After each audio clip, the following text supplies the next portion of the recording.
Hey my friends, it's Brendon Burchard and welcome to a special episode of The Brendon Show.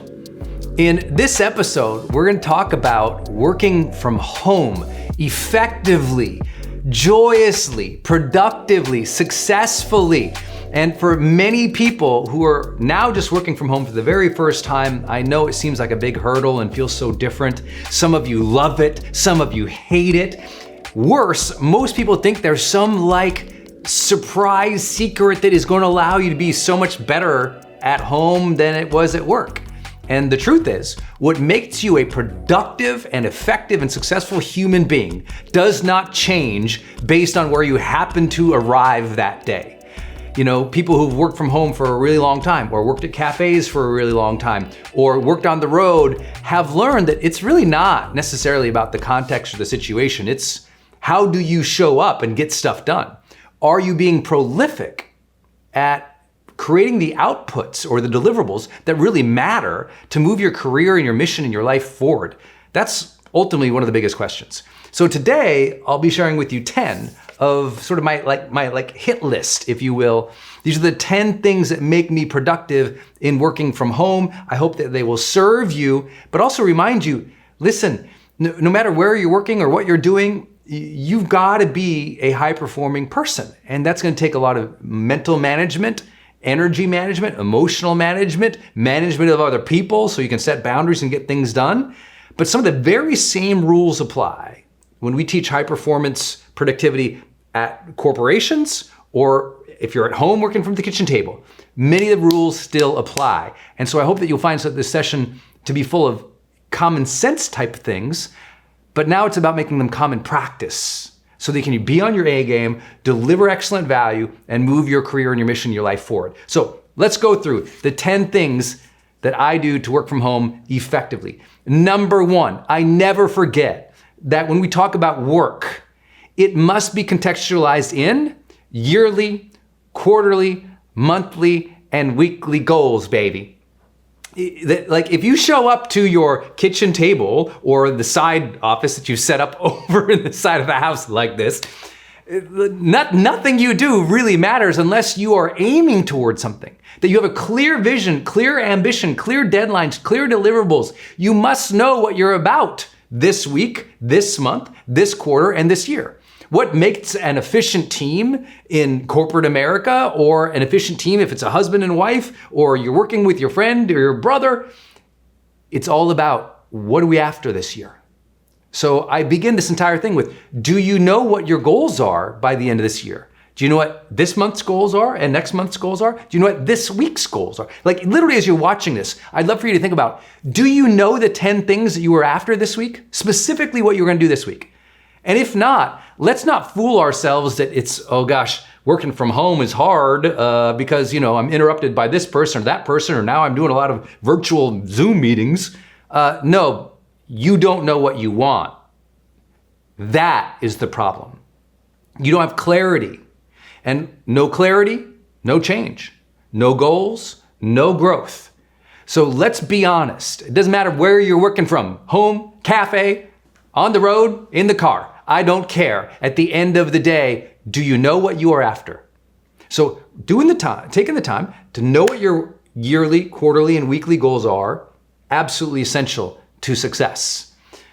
Number two, having my Friday finisher list. What does that mean? It means I've got a list here of the things that have to happen by Friday. It's my Friday finisher list. It means that Monday, when I go to work, I am aware of all the things I need to get done and complete by Friday. And that's what I use that unit of time called a week for, is making sure I get all these things done by Friday. I know that by Friday, 5 p.m. or whatever time I want to finish working on Friday, that these list of deliverables have happened and they are done and they are complete for the week. And if I can stay on track with that, oh my gosh, the year just proceeds so much more effectively. Now, I know some of you are gonna be like, but it's hard to stay on track. So we'll talk about that too. The third big thing for me is block time. Block time means that you schedule blocks of time during the day in which that is the time you are specifically doing one thing. That's the time you are having the meeting. That is the time you are creating the presentation. That is the time you are outbound calling. That is the time that you do email. That is the time that you do social media. It's blocks of time that are scheduled and written out so that you're not always just going by the whim and by how you feel.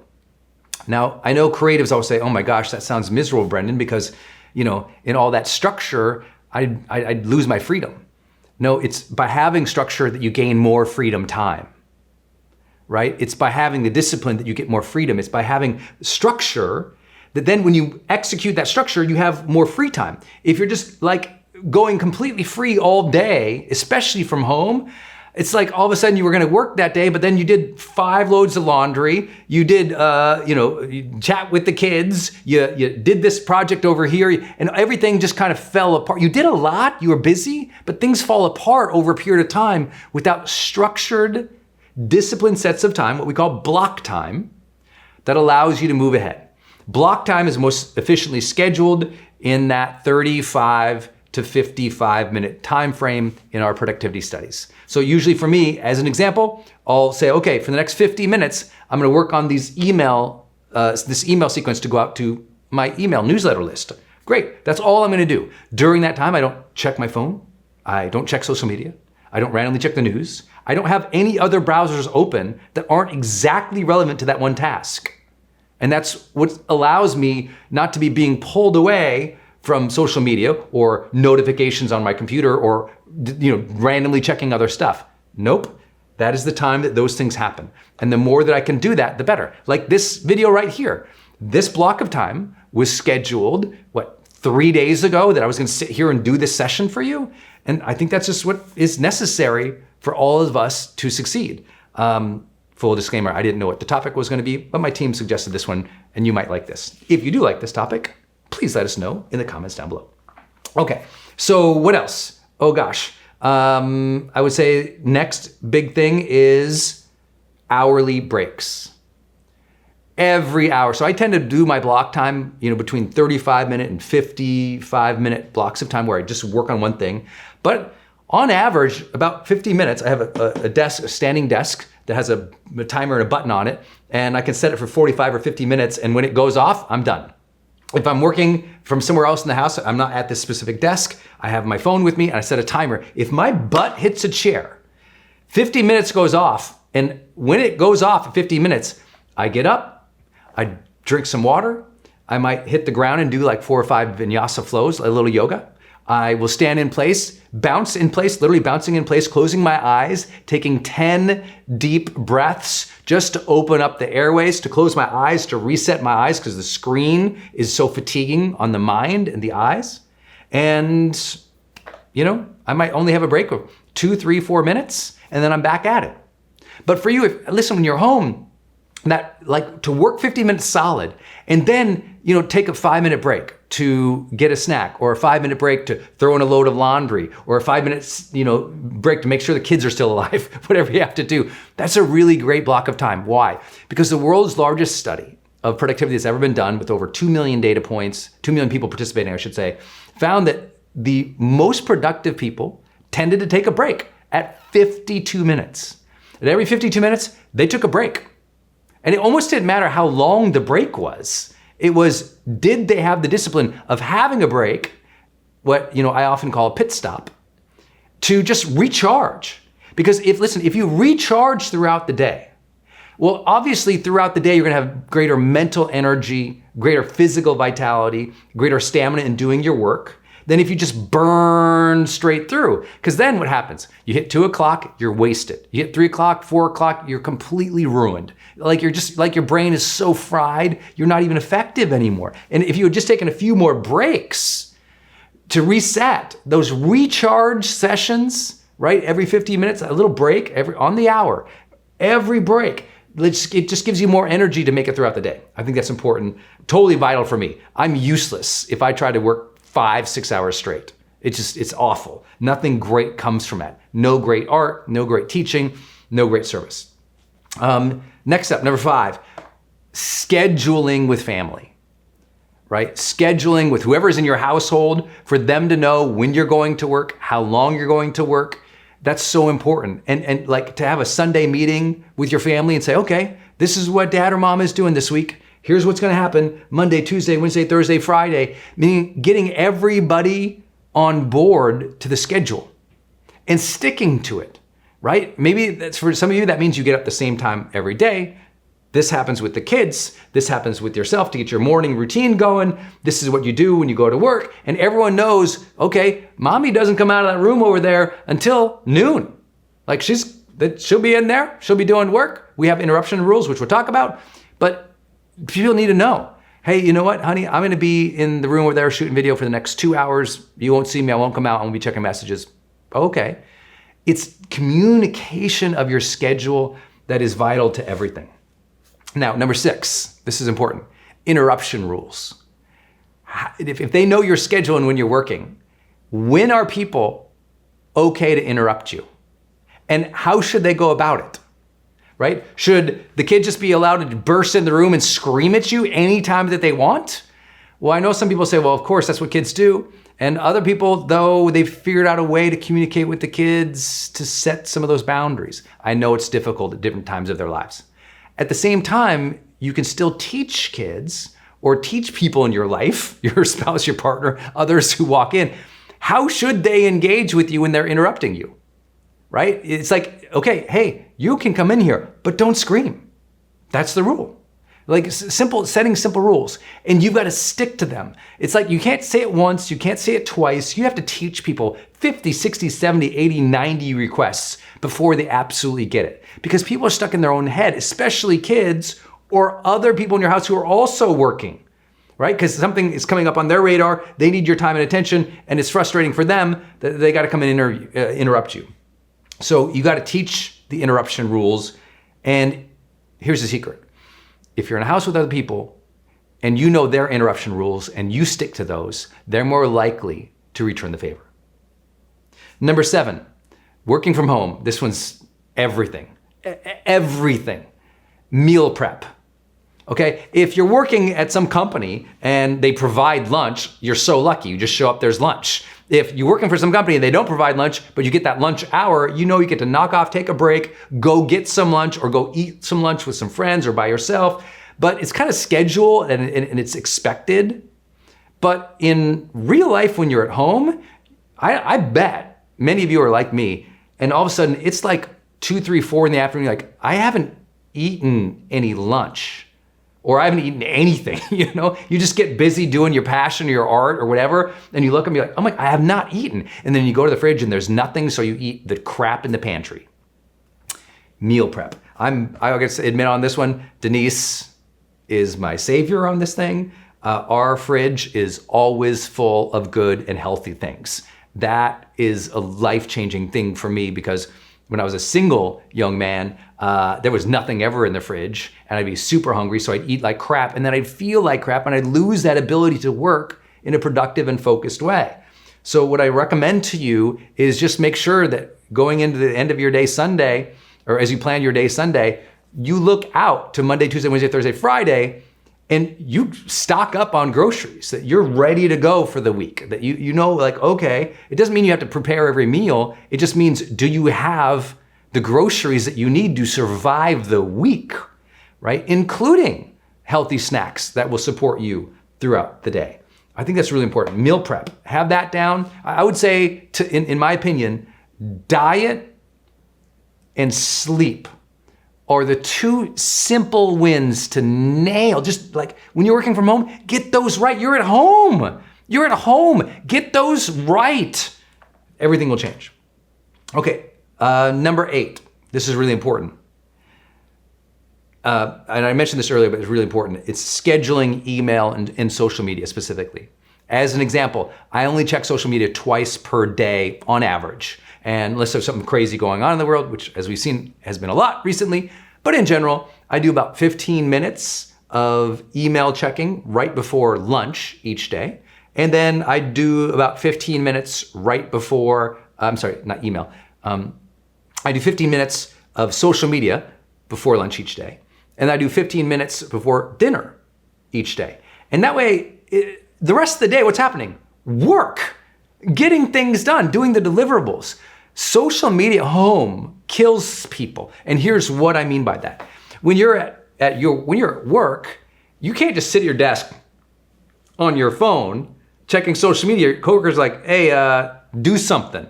But at home, you're totally allowed to get away with that nonsense. You're totally allowed to, like at your work computer, you don't want to see people like notice you on Amazon or shopping all day. But at home, no one's seeing your screen and no one's seeing you on your phone.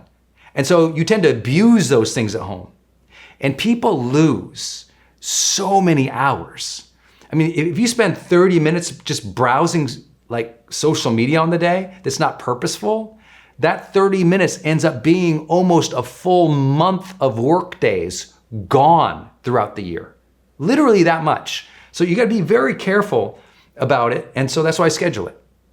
Email, social media, and news are scheduled. And here's what the great thing is. Some days I don't have time for that crap. So I don't even look. And it keeps me mentally healthy. Next up, number 9. This is important for me. And a significant afternoon break. When people work from home, they tend to work later because, throughout the day, they might have done some laundry or done some meal prep or been with the kids or had to run some errands. But they tend to work later when they're at home. And so for me, it's important to get a significant afternoon break.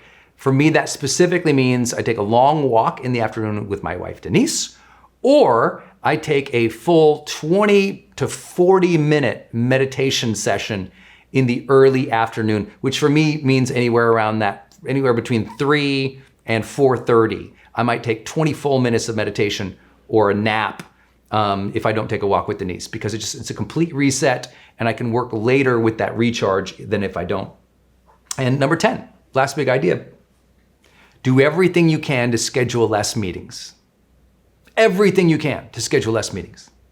Because meetings at home lead to, okay, I did that meeting, I did that thing, okay, now let me go wander and do the, clean up around the house. Or, okay, that task is done. That was the one thing I had to do to see people today. And then, what do you end up doing right after that Zoom call? Well, probably another 5. And you're like, oh, why do I not listen to Brendon and do less Zoom calls? What you end up doing is you end up kind of blowing off some stuff. Okay, these meetings were exhausting. I'm gonna go watch a show, or I'll consume some social media, or I'll clean some stuff up. Versus saying, okay, what are the deliverables that are necessary to get done today? What are the outputs that matter today? Maybe it's an email to your list. Maybe it's a prospect call. Maybe it's that keynote presentation. Maybe it's that pitch you're gonna make. But something that you've got to complete. Like that should be the priorities. Meetings should never, ever, ever be a priority to someone who really cares about productive outputs. Meetings are not productive outputs, and they rarely move things forward that couldn't have got done over email. I know this is going to be controversial because people are going to say, well, Brendon, I don't see people as much anymore. I'm not at work. Don't I have to check in with them more and be on Zoom calls with them more? Well, how's that worked for you? If you've been working from home for a little while now, aren't you tired of those Zoom calls? I'm totally okay to do, virtual meetings like when the team first goes working from home. Sure, that first month, check in a lot, be there a lot. But then don't get trapped in the same idea that people have fallen for years, which is that more meetings means more productivity. It doesn't in almost everything that's ever been studied across the genre of productivity. More meetings does not mean more productivity. And when you're at home, like I said, because you derail after a meeting, it's super important to only do meetings that absolutely move the needle forward. If it doesn't move the needle forward for you, I suggest you delegate it to somebody else on your team. I suggest that you have another teammate run it and report back to you what happened on there. And I suggest that you focus instead on what needs to be produced by the end of that week that will move you, your career, your mission, your company forward. It's all about productive, quality outputs, not just a bunch of conversations about how you doing. Yeah, it sure is crazy right now, huh? And I hope that helps. These are my thoughts for what keeps me on my A game at home. All the other rules of High Performance Habits applies. So if you have not read my book, High Performance Habits, please read it. There's nothing in that book that applies to you being at corporate America or you at home. Those habits of high performance are the things we know without any question whatsoever, worldwide in 190 countries, helps people become more successful over the long term than their peers. So if you haven't picked up High Performance Habits recently, pick it up. Check it out. Go get the audio book version, go get the Audible version, just go get it on Amazon. I don't care where you get it, but revisit your High Performance Habits because those apply as well. I hope this helps you as a random check-in. My team asked me to cover this. I hope it serves you. Please, down below in the comments area, at least if you're watching this on YouTube, would you please post your favorite things that you do while working from home that helps you? What else am I missing? Do you light some incense and some candles? You know, do you get up and do jumping jacks? Do you take certain supplements? Do you manage your work meetings or your team in a certain way? What tools do you love to use? I would love to hear all of your recommendations in the comments down below. And last but not least, I wish you and your family safety and health and strength and optimism during these turbulent and chaotic times. People keep saying this is historic, this is unprecedented times, and you know what? It is. It is a great opportunity for you to show leadership in the world, to demonstrate a good attitude, to show up and serve with love and heart and excellence and kindness and patience at a time when a lot of the people have lost that. So if you show up and you're a role model now in a historical moment, people will recognize it and celebrate it later on. So be your best now. Demand the best of yourself. People say, well, Brendon, that's a lot to expect from people. I'm like, yep.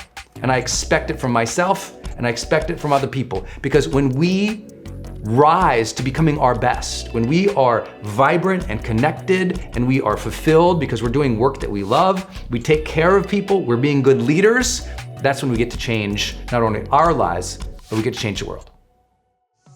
Hey y'all, I hope you enjoyed this episode. If you did, would you please smash that subscribe button and also post any questions you have down below because it's these questions that you're all asking that inspires these episodes. I'd love to hear what you think about it. Also, if you would love to join us on our next upcoming live training, we call it our High Performance Experience Coaching Program. If you like some coaching and have some perspective and get some 2 hours of live with me every single month, then click the link in the post down below so you can join us in HPX coaching. I'd love to give you some more strategies, more insight, and more interaction to help you reach your next level of success. Until next time, again, please subscribe, share this video with anybody who could be inspired by it today, and thanks one more time for being part of my community.